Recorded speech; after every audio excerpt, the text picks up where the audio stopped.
इस वीडियो में लोग सैमसंग फ्रिज का अनबॉक्सिंग करने वाले हैं, प्लस मैं आप लोगों को रिव्यू और डेमो करके बताऊं किस तरह से इसको यूज़ भी किया जाता है, क्योंकि आप लोगों को समझ में आना चाहिए। अगर आप इस रेफ्रिजरेटर को परचेस करते हो सैमसंग का, तो आप लोगों को बहुत सारा चीज़ बेनिफिट पॉइंट देखने को मिल पाता है, प्लस इस फ्रिज में आपको कन्वर्ट मोड भी देखने को मिल पाता है। चलिए टाइम वेस्ट बिना करते हुए वीडियो को शुरू करते हैं, लेकिन चैनल पर नहीं तो प्लीज़ चैनल को भी सब्सक्राइब कर दीजिएगा। सैमसंग का डबल डोर का ये रेफ्रिजरेटर है। चलिए सबसे पहले मैं आप लोगों को अनबॉक्सिंग करके दिखाऊंगा। अगर इस फ्रिज को लेते हैं 2023 में, ये तो 2024 के लिए बना है भाई, ऐसा नहीं कि सिर्फ 2023 के लिए है। सबसे पहले तो यहाँ पर एक नाम मार्किंग किया हुआ रहता है जहाँ पर भी ये डिलीवर्ड होता है। सेकंड जो चीज़ होता है वो हमारा स्टिकर आता है, इसमें 2 स्टार रेटिंग के साथ है। प्लस ऐसा नहीं है कि 2 स्टार रेटिंग का है तो भाई ये बहुत ज़्यादा लोएस्ट है। इसमें 263 यूनिट पर ईयर ये आपका बिजली बिल लेगा। दूसरा इंपॉर्टेंट चीज़, ये 2023 का मॉडल है, यहाँ पर मेंशन किया हो रहा था बहुत इजीली तरीके से स्टिकर में, जो कि आप देख करके समझ पाओगे।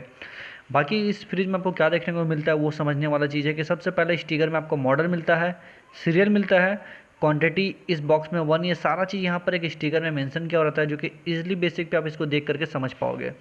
नेक्स्ट इंपॉर्टेंट चीज़ कि इसमें प्राइस भी यहाँ पर मेंशन किया हुआ है। यहाँ पर ध्यान से आप देखिएगा तो 38,990 रुपये इसका प्राइस बता रहा है। एमआरपी थोड़ा ज़्यादा इसमें बता रहा है, लेकिन अगर आप परचेस करने जाओगे तो इजीली आपको कम से कम देखने को मिल पाएगा। बॉक्स को हम लोग सबसे पहले अभी ओपन करेंगे, क्योंकि बॉक्स ओपन करने के बाद ही हम लोग को अंदर का कंडीशन समझ में आ पाएगा कि फ्रिज हमारा किस टाइप का है और कैसे इसको यूज़ भी किया जाता है। सारा चीज़ मैं आप लोगों को बताने वाला हूँ। सबसे पहले बॉक्स को हम लोग साइड करेंगे क्योंकि इसको अनबॉक्सिंग करना है। अनबॉक्सिंग करने के बाद कुछ चीज़ें हैं समझना ज़रूरी है। वो क्या है? वो ये है आपका कि जब हमारा बॉक्स ओपन हो जाएगा उसके बाद हम लोग को फ्रिज को अच्छे तरीके से चेकआउट करना पड़ता है कि ऐसा नहीं हो कि फ्रिज कहीं से डेंट हो या फिर स्क्रैच हो। तो ये सब चीज़ हमारा जो टेक्नीशियन रहता है इन सभी का काम रहता है। जैसे कि मैं यहाँ पर अनबॉक्सिंग और डेमो के लिए यहाँ पर आया था इंस्टॉल करने के लिए फ्रिज को, तो अनबॉक्स करने के बाद हम लोगों को चेक करना पड़ता है। ऐसा नहीं कहीं से डेंट वगैरह हो या फिर कहीं से डैमेज हो। तो अगर इस तरह का प्रॉब्लम होता है तो इजीली बेसिक पे हम लोग रिटर्न करवा देते हैं, कोई इशू नहीं आता है, ठीक है। बाकी डोर वगैरह में अगर इशू आता है डोर वगैरह, तो इजीली हमारा वो डोर रिप्लेस होकर के न्यू पीस आ जाता है, अगर डोर वगैरह चपटा हो डेंट हो तो सारा चीज़ को हम लोग सबसे पहले चेकआउट करते हैं प्रॉपर तरीके से। अगर आप परचेस करते हो तो आपको भी चेक करना बहुत ज़्यादा ज़रूरी है कि फ्रिज में कोई तरह का इशू नहीं हो, बॉडी वगैरह में स्क्रैच वगैरह ना हो। सारा काम कंप्लीट होने के बाद कुछ चीज़ें यहाँ पर रहती है जो आपको समझना ज़रूरी है। नॉर्मल सा चीज़ है। सबसे पहला चीज़ यहाँ पर एक टोल फ्री नंबर का ऑप्शन आपको मिलता है। कभी भी आप सैमसंग में ये फ्रिज का आपको कोई इशू आ गया, प्रॉब्लम आ गया, तो यहाँ टोल फ्री नंबर में इजीली आप फ़ोन करके पता कर सकते हो। उसके बाद यहाँ पर कुछ स्टिकर है जो कि मेंशन किया रहता है फ्रिज के ऊपर भी हमें, जो कि यहाँ पर स्टेबलाइजर फ्री ऑपरेशन सिस्टम बता रहा है। सेकंड जो इंपॉर्टेंट चीज़ आपका यहाँ पर 20 साल का कम आपका मोटर का वारंटी मिलता है। उसके बाद यहाँ पर जिस तरह से स्टिकर बॉक्स में था सेम उसी कंडीशन यहाँ पर आपको मेंशन किया हुआ देखने को मिल पाएगा। कितना यूनिट ये बिल उठाता है पर ईयर में वो मेंशन किया हुआ है। ये बहुत ज़रूरी चीज़ है जो डोमे के लिए मैं आप लोगों को यूज़ करूँगा। कन्वर्ट मोड जो कैसे यूज़ होता है जो भी चीज़ समझना ज़रूरी है। यहाँ पर एक और स्टिकर था जिसमें 220 से 240 वोल्ट यहाँ पर मेंशन किया हुआ है कि अगर आप फ्रिज लेते हो तो आपको ये इतना रिक्वायरमेंट की ज़रूरत होता है वोल्ट का। यहाँ पर एक पीसीबी है जो कि इंक्लूड या अंदर के साइड में है। कोई इशू आता है तो हम लोग इसको खोल करके चेंज वगैरह कर सकते हैं। नीचे के साइड में आएंगे तो कंप्रेसर हमें देखने को मिल पाता है। ये छोटा कंप्रेसर आपको देखने को लग रहा है भाई, लेकिन बहुत पावरफुल कंप्रेसर है। मतलब ये इतना बड़ा फ्रिज को बहुत अच्छे तरीके से चिल कर देता है, कोई तरह का दिक्कत कोई तरह का इशू नहीं आता है। बाकी एक ट्रे है, ट्रे में जो पानी स्टोर होकर के ऑटोमेटिक वो सूख जाता है, कोई तरह का दिक्कत आपको नहीं मिलेगा। 3 पिन का प्लग मिलता है, देख सकते हैं आप। ये छोटा वाला है 5 या 6 एम्पियर जिसे हम कहते हैं, छोटा वाला प्लग है हमारा, इसलिए हमारा सॉकेट में लग जाएगा 5 या 6 एम्पियर में, कोई तरह दिक्कत आपको नहीं आने वाला है। तो ये कुछ चीज़ें सैमसंग प्रोवाइड करता है। आप देख सकते हैं क्या क्या चीज़ था अंदर बाहर, सारा चीज़ मैं बता दिया आप लोगों को। अब कुछ चीज़ें हैं जो कि इंटरनल भी रहता है।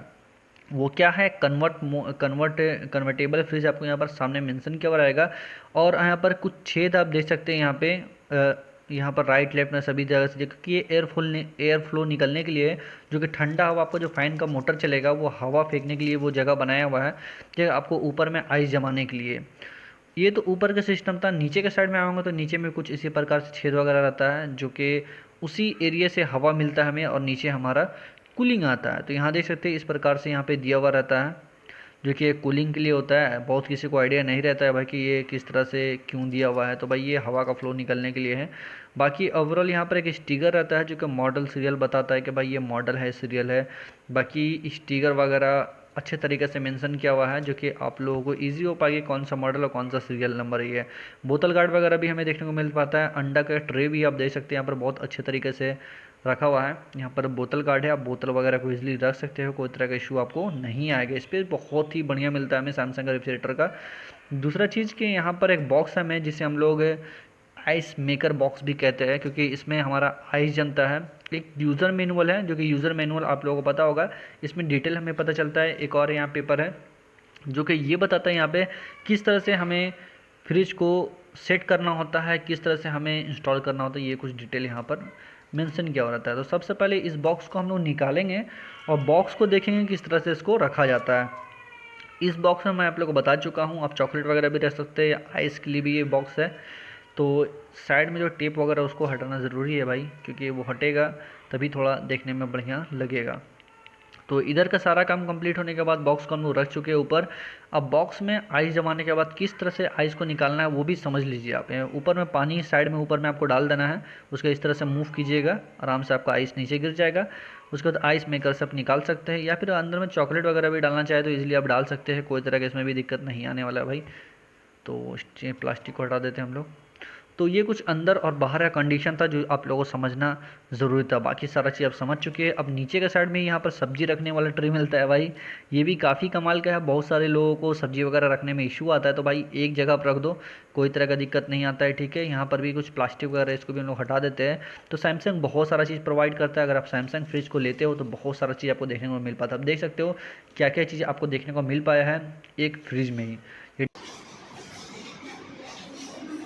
देखिए इसका सिस्टम समझ लीजिए।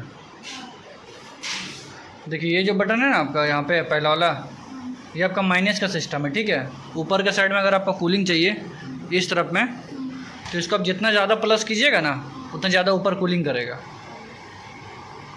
देखिए बढ़ रहा है इस बटन से, ठीक है। इसका -15 है, -17, इस तरह से बढ़ा हुआ माइनस में। जितना ज़्यादा लेके जाइएगा उतना जल्दी ऊपर में आइस जमेगा और कूलिंग करेगा, ठीक है। इस बटन से ऊपर का आपका सेट होता है, और राइट साइड वाला जो बटन आपका नीचे के लिए है, ठीक है। इसको जितना आप कम कीजिएगा उतना नीचे कूलिंग करेगा। जैसे आपका ये 2 पे है, 1 पे कर देंगे तो और ज़्यादा होगा। स्टार्टिंग 7 है, उसके बाद 5, 3, 2, इस तरह से अपने हिसाब से आप सेट कर सकते हैं। बीच वाला जो बटन है आपका कन्वर्ट मोड है। आप चाह रहे ऊपर और नीचे हमको फ्रीज बनाना है, हमको आइस नहीं चाहिए, तो इसको 3 सेकेंड प्रेस करना होगा। अब आपका ऊपर नीचे फ्रीज बन गया है, अब बर्फ़ नहीं जमेगा, सिर्फ ठंडा करेगा, ठीक है। आप फिर चाहिएगा नहीं हमको पहले वाला सिस्टम चाहिए जिस तरह से पहले था, ऊपर आइस जमे और नीचे कूलिंग करे, तो फिर आपको प्रेस करना होगा इस तरह से। अब नॉर्मल सिस्टम हो गया, ऊपर आइस जमेगा नीचे कूलिंग करेगा, ठीक है। समझने में कोई दिक्कत हो तो बोलिए। इस बटन से ऊपर वाला, इस बटन से नीचे वाला, ऊपर नीचे फ्रिज बनाना है, बर्फ़ नहीं चाहिए, 3 सेकेंड दबाना है इसको। वापस निकलने के लिए फिर से 3 सेकंड आपको दबाना पड़ेगा। हाँ, तो यहाँ पर लाइट आपका जल जाएगा, समझिएगा। कन्वर्ट मोड हो गया, ऊपर नीचे फ्रिज बन गया है। वापस निकलने के लिए फिर 3 सेकंड प्रेस करना होगा, ठीक है। कोई दिक्कत है ना समझने में।